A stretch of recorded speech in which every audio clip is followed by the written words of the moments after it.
In 2013, Malaysia faced one of the most shocking security threats in history. Sabah was being invaded. Armed militants landed in Sabah, claiming it as their ancestral land.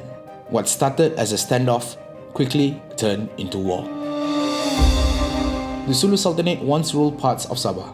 In 1878, its Sultan signed an agreement leasing the land to the British entrepreneurs, who later transferred it to the British North Borneo Company.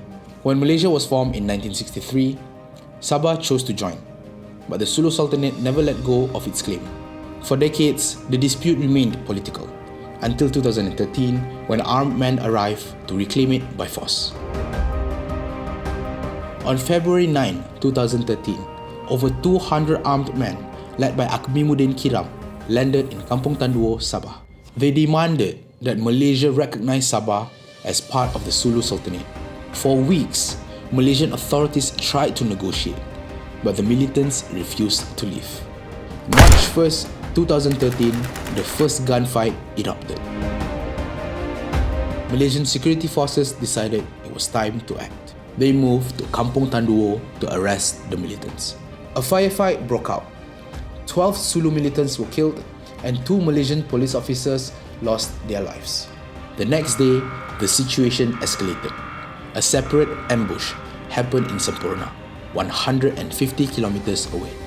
6 more Malaysian police officers were killed and 2 militants were shot dead. At this point, our government realized that this was no longer just an intrusion.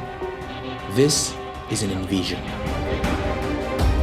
On March 5, 2013, Malaysia launched a full-scale military operation called Operasi Daulat. Fighter jets bombed militant hideouts.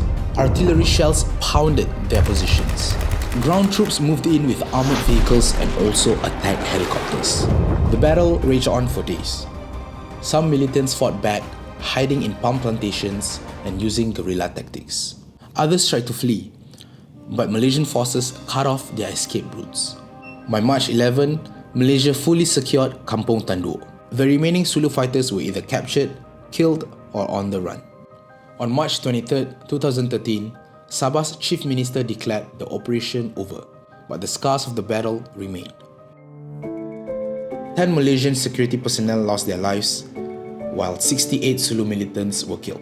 Over 30 militants were arrested, along with more than 100 suspected collaborators. To prevent future threats, Malaysia created ESCOM, a permanent security force in Sabah. The Philippine government distanced itself from the Sulu Sultanate, but faced backlash from the nationalists who still claim Sabah.